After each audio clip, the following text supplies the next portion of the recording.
तो ये एक अच्छी पहल है। तेजस्वी यादव कहीं ना कहीं इस परिस्थिति में भी नीतीश कुमार पर अच्छा खासा भारी पड़ रहे हैं। और पिछली जो समस्याएं थी कि तेजस्वी आ नहीं रहे हैं बाढ़ में, इंसेफ्लाइटिस में और इन सब चीज़ों पे, उसको एक के बार में धो दिया उन्होंने। अब ऐसी परिस्थितियों में आप खुद सोचिए कि अगर चुनाव भी लड़ना पड़े नीतीश जी को और इतना अविश्वास जनता के बीच फैला हुआ है इनको नाम को लेकर, कोई वोट देगा ही नहीं। ऐसी स्थिति में नीतीश कुमार के लिए बड़ा मुश्किल हो रहा है। ये जो निवाला है ना कोरोना के बाद वाला चुनाव, ये ऐसा निवाला है कि नीतीश कुमार के गर्दन में जो नीतीश कुमार 15 साल से शासन में बिहार में लगातार थे, सबसे सुप्रीम चेहरा थे, सबसे ज़्यादा पसंद किया लोगों ने उन्हें, बार बार विश्वास जताया, और आज तेजस्वी यादव ने इन सभी को एक बार में वाइप आउट कर दिया। मतलब जनता मालिक, जनता चुन के भेजेगी, नौकर माथा पर बैठेगा और जनता नीचे बैठेगी, ये कैसे संभव है मालिक? ये नहीं होगा। लेकिन चुनाव जब भी हो, आप एक बात अपने माथे में डाल लीजिए कि इस बार नीतीश कुमार की भद पिटने वाली है। कोरोना से लड़ते लड़ते आप ये मत भूल जाइएगा कि इस साल बिहार में चुनाव होने वाले हैं, विधानसभा चुनाव है और पूरे देश की नज़र इस चुनाव पे लगी हुई है। अब इसी बीच कहीं ना कहीं कोरोना के प्रकोप में नीतीश सरकार फेल नज़र आ रही है और कई दावे उनके फेल नज़र आ रहे हैं। जिस तरह से आंकड़े बता रहे हैं, वेबसाइट पर आंकड़े कभी अपडेट नहीं हो पा रहे हैं, तो कभी एक साथ इतने मरीजों की संख्या बढ़ जा रही है। आज अभी बता दें, ताज़ा मामला जो है कल रात की, तो उस समय 16 मरीज एक साथ पॉजिटिव पाए गए। तो आप समझ सकते हैं किस तरह से बिहार में कोरोना का प्रकोप चल रहा है लगातार, और ये चुनाव पर भी कहीं ना कहीं असर डालने वाला है। जिस तरह से हमने लोगों के बीच में जाके बात किया, तो लोग कह रहे हैं कि उनके पास जो सरकारी सुविधाएं हैं वो मुहैया नहीं हो पा रही है सही ढंग से। और साथ ही देखा जाए तो कई ऐसी समाज सेवी संस्थाएं हैं, विपक्ष के लोग हैं जो कि आगे बढ़कर घर से बाहर निकलकर लोगों के बीच जा रहे हैं, उनको वो तमाम सुविधाएं दे रहे हैं जो कि सरकार नहीं दे पा रही है। ऐसी ही आप देख सकते हैं कि कांग्रेस की तरफ से भी कई मुहिम चलाए जा रहे हैं, तेजस्वी प्रसाद यादव और तेज प्रताप यादव की तरफ से भी कई मुहिम चलाए जा रहे हैं। बड़े बड़े राजनीतिक दल हैं जिनके तरफ से अलग अलग जगह पे मुहिम चलाए जा रहे हैं और लोगों के बीच जाया जा रहा है, लोगों के बीच वो पहुंच रहे हैं। और साथ ही अगर देखा जाए सत्ता पक्ष की बात की जाए, तो सत्ता पक्ष के लोग ज़्यादातर या तो फ़ोन बंद किए हुए हैं, या तो फ़ोन अगर कॉल कोई कर रहा है तो कॉल उठा नहीं रहे हैं। इसी बात पर आज विश्लेषण करेंगे इस बारे में और जानेंगे। हमारे संपादक नमन मिश्रा जी के पास चलते हैं और उनसे जानते हैं इस पूरे मामले के बारे में। सर, जिस तरह से कोरोना का प्रकोप है, साथ ही साथ इस बार विधानसभा चुनाव होने वाले हैं बिहार में, कहीं ना कहीं देखा जाए तो ये परिस्थितियां जो आज के डेट में बनती हुई नजर आ रही हैं, ये चुनाव पर असर जरूर डालेंगी। जी, क्या लगता है आपको कि कितना सक्षम है नीतीश सरकार इस सबसे निपटने के लिए? देखिए, जिस तरह से कोरोना की महामारी सामने आई है और जो हमने एक्सपेक्ट किया था, हम चाहते थे कि ऐसा ना हो, लेकिन जो एक्सपेक्टेड था वैसा ही कोरोना रूप लेती जा रही है। बिहार के परिप्रेक्ष्य में हम बात करें तो आंकड़े अब 100 पार कर चुके हैं। देखते देखते हमारी नज़रों के सामने 50 से 100 हो गया आंकड़ा, अब 100 से ऊपर जा रहा है। ये आंकड़े 500 भी हो जाएंगे। अगर अभी तक 113 हो चुका है। अगर सरकार की आंख नहीं खुली तो आपको मैं बता दूं कि आंकड़े 500 भी हो जाएंगे, 5000 भी हो जाएंगे। मैं किसी को डराने के लिए बात नहीं बोल रहा हूँ, लेकिन जो तैयारियां हमारे सामने दिख रही हैं उन तैयारियों को हम काफ़ी नहीं मान सकते। वहीं अगर बात करें तो इस देश के जो बड़े नेता हैं और प्रधानमंत्री हैं नरेंद्र मोदी जी, बिहार के बारे में उनको बहुत चिंता नज़र नहीं आ रही है। हम देख रहे हैं कि अमित शाह की बात करें, चाहे अन्य राज्यों में जहां एनडीए की सरकार हो, उन्हें भी बिहार के बारे में बहुत चिंता नज़र नहीं आ रही है। और इसका कारण है, मैंने आपको पहले बताया था कि हाइड्रोक्लोरोक्विन जो दवा है उसको भारत में अपर्याप्त मात्रा में मौजूद होने के कारण इसका कारण क्या था, क्योंकि हमारे यहाँ इसे दवाई बहुत ज़्यादा बनती थी, लेकिन इसे अमेरिका भेजा गया, इसे स्पेन भेजा गया, अन्य राष्ट्रों में भेजा गया, अब तो अफगानिस्तान में भेजा जा रहा है। वही मैं वहीं पहुंच रहा था कि देखिए सभी जगह भेजा गया। उसके चलते हुआ क्या कि हाइड्रोक्लोरोक्विन की भारत में कमी हो गई थी। अब आपको बता दूं कि ये जो अभी जो परिस्थिति है, इसमें हमारे पास बिहार में टेस्टिंग किट्स प्रॉपर नहीं आ पाए हैं। जो टेस्टिंग किट्स हैं भी, अब सरकार उसको किस तरह से डिस्ट्रीब्यूट कर रही है, क्या तरीका है, ये समझ में नहीं आ रहा है। सिम्टोमेटिक लोग भी हैं, एसिम्टोमेटिक लोग भी, यानी कि ऐसे लोग जो कि साफ देखने में समझ में आ रहा है कि वो बीमार है, और ऐसे भी लोग जो कहा जाए कि पारदर्शिता नहीं है कोई काम में, बिल्कुल ट्रांसपेरेंसी नहीं दिख रही है, और ट्रांसपेरेंसी हो भी रही है तो वहाँ वो विश्वसनीय नहीं है। जैसे मैं कह रहा था कि कुछ लोग हैं जो कि जिनमें सिम्टम नहीं दिख रहा है लेकिन उनको कोरोना है, और इस बात का पता लगाने के लिए ना तो हमारे सिस्टम जागरूक है, ना स्वास्थ्य कर्मियों को उस तरह की व्यवस्था दी जा रही है। और सबसे बड़ी बात कि जो टेस्टिंग किट्स हमारे पास आए हैं वो स्वाब टेस्ट हैं, और स्वाब टेस्ट बहुत कंक्लूसिव नहीं है। आपको पता है आज ही का मामला है कि 3 दिनों से पटना हाई अलर्ट पे था कि एक महिला को कोरोना हो गया है, उसके पति गैस वैन चलाते हैं, उसके ससुर सब्जी बेचते हैं, इस हिसाब से कितने परिवारों में चला गया हो कोरोना, तो डर और भय बढ़ गया था। लेकिन आज पता चलता है कि उस महिला को कोरोना नहीं है। तो अब देखिए, एक तरफ जहां अब ये अच्छी खबर है हालांकि, लेकिन आप ऐसे रिस्क कैसे ले सकते हैं? हमने देखा है कि वैशाली की एक खबर आई थी जिसमें एक व्यक्ति की मृत्यु हो गई और बाद में पता चला कि उसे कोरोना नहीं था। उसकी मृत्यु इसलिए हो गई क्योंकि डॉक्टर ने उसे कह दिया कि आपको कोरोना है, और उसकी वजह से उसकी हृदय गति रुक गई। तो समझिए, जहां एक तरफ चीजें ऐसी हैं कि अविश्वसनीयता का माहौल क्रिएट कर दे रहे हैं। साथ में उस व्यक्ति के जो वैशाली से जो व्यक्ति कोरोना पॉजिटिव बोला गया था, तो उसको ब्रेन की भी प्रॉब्लम थी पहले से, ब्रेन हेमरेज उसका कुछ दिक्कत थी, उसको ब्रेन ट्यूमर था जो कि दूसरे हॉस्पिटल में, प्राइवेट हॉस्पिटल में अपना इलाज भी करा रहा था। उसके बाद जब वहाँ पे स्थितियाँ नहीं सुधरी तो उसके बाद वो एम्स गया था वहाँ पर, और वहाँ पर उसको बताया गया कि वो कोरोना पॉजिटिव है। और उसके बाद जब रिपोर्ट सामने आती है तो पता चलता है कि जब उसकी मृत्यु होने के बाद रिपोर्ट आती है, अब ये खुद सोचिए ना, पहले उसको बोला गया कोरोना पॉजिटिव है, उसका इलाज चल रहा था, साथ में जब मृत्यु हो जाती है तो 2 दिन बाद जब सैंपल का जांच होता है तो पता चलता है कोरोना नेगेटिव है। ऐसे ही परिस्थितियों की वजह से भ्रम और विस्मय बढ़ता है, और इसी वजह से अविश्वास सा होता है। आप अफगानिस्तान की बात कर रहे थे, मैं वहीं पहुंच रहा था। आज खबर आई है कि अफगानिस्तान में चावल और अनाज के बोरे भिजवाने के लिए एक अच्छा खासा मात्रा में तैयारी कर ली है भारत सरकार ने, और वो कल पहुंच भी जाएगा वहां पे। इसके अलावा हाइड्रोक्लोरोक्विन दवाइयाँ, पैरासीटामोल और ऐसी ऐसी दवाइयाँ जो कि इस बीमारी में बहुत आवश्यक हैं, उनको भेजा जा रहा है बाहर के देशों में। बिहार को देने के लिए आपके पास पीपीई किट्स नहीं है, बिहार को देने के लिए आपके पास मास्क नहीं है, सैनिटाइजर्स नहीं है। बिहार के लोगों को अभी तक मैंने देखा है कि अब तो समझिए ना, खबरें हमारे सामने हैं कि भूखमरी से लोग मरने की स्थिति में हैं। लोग लगातार फोन करके हमसे क्या मांगते हैं? 2 ही चीजें मांगते हैं, या तो कहते हैं हमें घर पहुंचवा दीजिए, या कहते हैं खाने पीने की व्यवस्था कराइए। सरकार ने पहुंचने से ज्यादा लोग मांगते हैं कि हमको भोजन। जी, देखिए सभी को पता है कि नरेंद्र मोदी जी ने साफ तौर पे ये बात कही है, कोई आज के डेट में इतना बेवकूफ नहीं, सभी समझते हैं कि परिस्थितियां कैसी हैं, क्या समझाना चाह रहे हैं नरेंद्र मोदी जी। सबको पता है कि घर में रहना है, छुपना है, और इस बीमारी से किसी तरह से अपने को बचाना है। लेकिन बचाने के लिए भोजन की आवश्यकता होगी ना। मानवीय शरीर में भोजन, अब देखिए एक थ्योरी है, मैं बचपन से इस बात को मानता रहा हूं कि भोजन को भोजन ना समझकर सबसे प्रारंभिक और सबसे आवश्यक दवाई मानिए जी। ये आपके शरीर में दिए जाने वाला सबसे प्रारंभिक और सबसे आवश्यक दवाई है, जो कि आपको डेली लेना है। और अगर आप नहीं लेते हैं ये दवाई, तो आप कोई भी दवाई नहीं लेते हैं, तो उसके सिम्टम से क्या होता है? अंततः मृत्यु होती है। तो वही भूखमरी की स्थिति तक पहुंचना और उस भूख नामक जो बीमारी है उसको खत्म करने के लिए उस दवाई को लेना जरूरी है।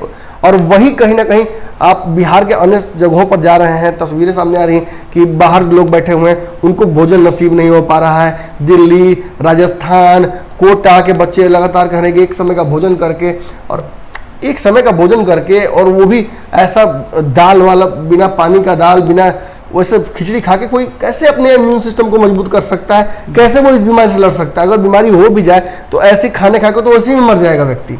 तो ऐसी स्थिति में देखिए, एक बात तो है कि अविश्वास बढ़ता जा रहा है, और इसी कारण से आज हम पॉपुलैरिटी इंडेक्स देखते हैं।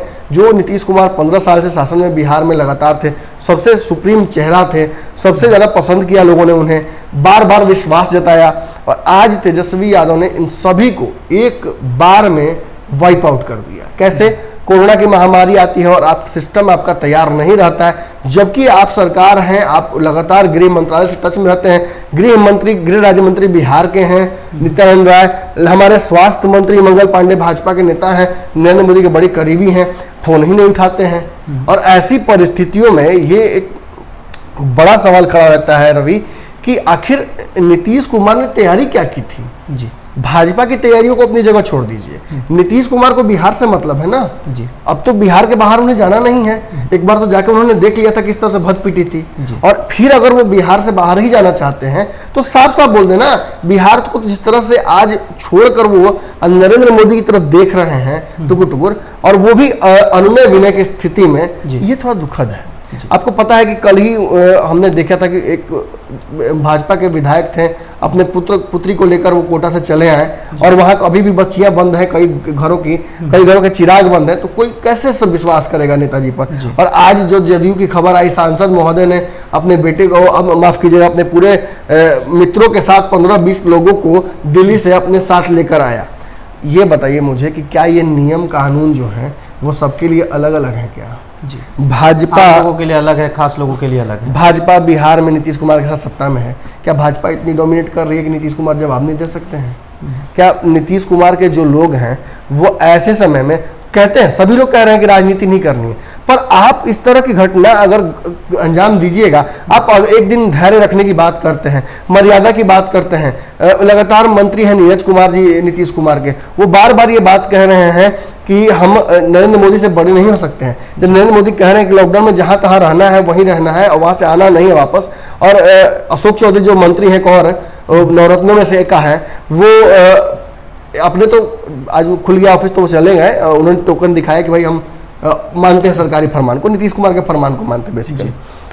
उन्होंने भी कल अशोक गहलोत पर जमकर हमला किया था कि जीडीपी बढ़ाने की आवश्यकता पड़ती है तो कोटा में बच्चों को रखते हैं और फिर वापस भेज देते हैं। तो वहीं की बात क्यों कर रहे हैं? यूपी की बात कीजिए ना, गुजरात की बात कीजिए ना, सभी जगहों से हमारे लोग भाग के आए हैं, तो वहां सेलेक्टिव क्रिटिसिज्म क्यों कर रहे हैं आप?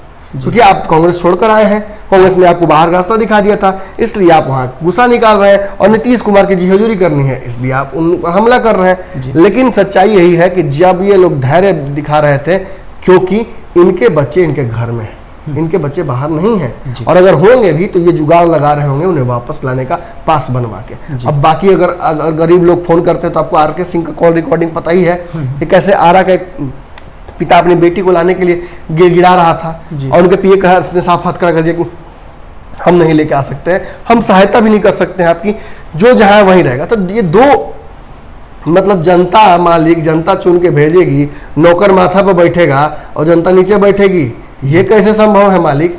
ये नहीं होगा। और एक और बात आप समझ लीजिए कि ऐसी ही परिस्थितियों में तख्ता पलट होता है, और कोरोना की इस महामारी की वजह से मुझे तो लगता है कि अभी फिलहाल जो समय हमारे सामने है, चुनाव मुझे लगता नहीं है। मेरा जो व्यक्तिगत सोच है, अब तक मेरा सोच बहुत गलत नहीं रहा है कोरोना को लेकर, क्योंकि मैं वैश्विक खबरों को लगातार देख रहा हूं, मैं कई वायरोलॉजिस्ट के रिसर्च पेपर को पढ़ रहा हूं, उनसे बातचीत भी मेरी हो रही है ओवर द नेट। तो मैंने उन लोगों से बातचीत जो की है उसमें निचोड़ यही निकल रहा है कि बिहार और भारत में जो R0 वैल्यू है, R0 मतलब जो वायरलिटी का, जो एक से कई लोगों तक जाने का, वो बहुत ज़्यादा है, क्योंकि क्लोजली निट कम्युनिटी है हमारी, एक साथ रहते हैं लोग, गांव में का जो संरचना है हमारे यहाँ वो घर जैसा है, परिवार जैसा है, तो बीमारी बहुत ज़्यादा फैलेगी, और इसको लेकर हमारी तैयारियां अपर्याप्त हैं, मैं बार बार कह रहा हूँ।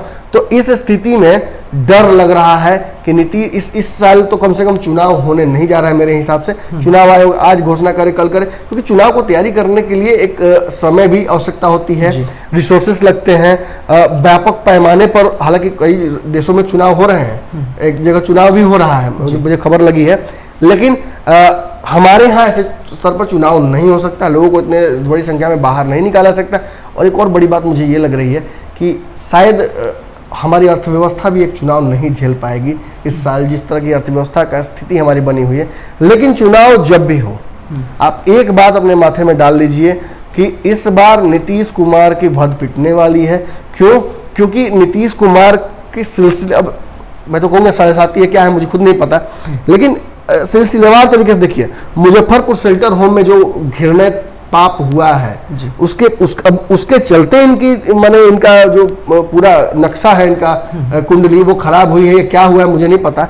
उसके बाद से आप देख लीजिए इंसेफ्लाइटिस का बार बार आना, बाढ़ की समस्याएं बढ़ती जाना, पटना तक में बाढ़ आ जाता है, और सुखाड़ तो वैसे ही यहाँ रहता है। पटना में डेंगू जैसी बीमारी जब फैलती है तो अब याद होगा कि हर साल कितने लोग मर जाते हैं, और ये बड़ा खबर बनता है। शिक्षा की स्थिति ऐसे ही डैमेज है, डमाडोल है। अब देख रहे हैं उपेंद्र कुशवाहा ने तो अकेले सिंगल हैंडेडली नीतीश कुमार को शिक्षा के मुद्दे पर ऐसा रगड़ दिया था कि मतलब निकलना बाहर मुश्किल हो गया था। शिक्षा मंत्री इनके जो है वर्मा जी, उनकी तो हालत ऐसी खराब हो गई थी कि वो बाहर भी नहीं निकल रहे थे। अब ऐसी परिस्थितियों में आप खुद सोचिए कि अगर चुनाव भी लड़ना पड़े नीतीश जी को और इतना अविश्वास जनता के बीच फैला हुआ है इनको नाम को लेकर, कोई वोट देगा ही नहीं।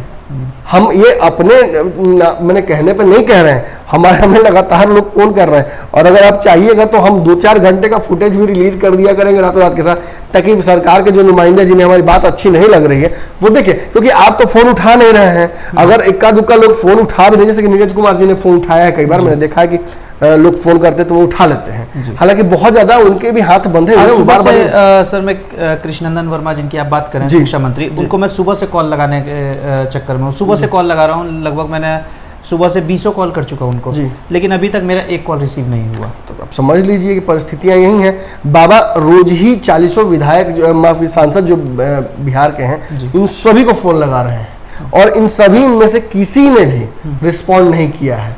तो आप समझ लीजिए कि कितने इनसेंसिटिव हैं हमारे नेता।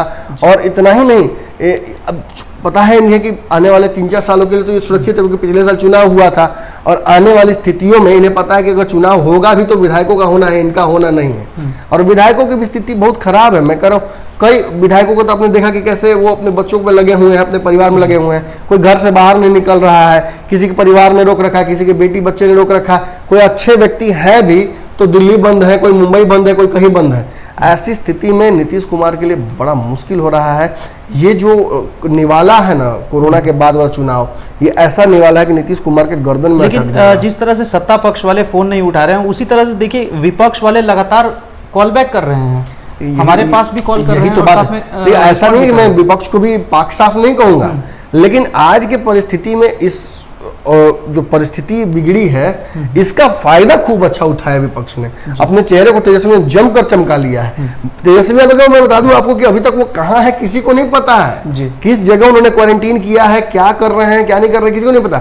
लेकिन इतना जरूर पता है कि एक दिन भी घर से बाहर उन्होंने कदम नहीं रखा, लेकिन सोशल मीडिया पर इस व्यक्ति ने बहुत ज्यादा लोगों की मदद की है, और मदद करने के लिए ट्विटर पर एक अच्छा खासा कैंपेन चलाया है, जिससे पूरे देश के, मैंने देखा है कि अलग अलग राज्यों के मुख्यमंत्री हों, शिक्षा मंत्री हों, स्वास्थ्य मंत्री हों, इन्होंने अच्छा खासा इनके प्रति अपना आभार भी जताया है और इनके जो निर्देश है उनका पालन भी किया है। तो ये एक अच्छी पहल है। तेजस्वी यादव कहीं ना कहीं इस परिस्थिति में भी नीतीश कुमार पर अच्छा खासा भारी पड़ रहे हैं, और पिछली जो समस्याएं थी कि तेजस्वी आ नहीं रहे हैं बाढ़ में, इंसेफ्लाइटिस में और इन सब चीज़ों पे, उसको एक के बार में धो दिया उन्होंने। तो जिस तरह से देखा आपने कि नीतीश कुमार है और नीतीश सरकार जिस तरह से इस वक्त जो उनका रवैया लग रहा है, कहीं ना कहीं फेल आ रहे हैं। जो दावे उन्होंने किए थे, जो वादे उन्होंने किए थे लोगों से, वो फेल नज़र आ रहे हैं। बाकी खबरों के लिए हमारे साथ बने रहें, और अगर आप बाबा को लाइव देखना चाहते हैं तो इस चैनल को सब्सक्राइब करना ना भूलें। सब्सक्राइब बटन बगल में ही है, उसको सब्सक्राइब कीजिए, साथ में घंटी का आइकन दबाइए, ताकि सारी खबरें आपके मोबाइल पर बिल्कुल फ्री ऑफ कॉस्ट पहुंचती रहे। सारी कोरोना से अपडेट भी खबर हम आपको इससे अपडेट करते रहेंगे, पहुंचाते रहेंगे आपके पास बिल्कुल फ्री ऑफ कॉस्ट। बने रहें हमारे साथ, खबरों का सिलसिला लगातार जारी है। धन्यवाद।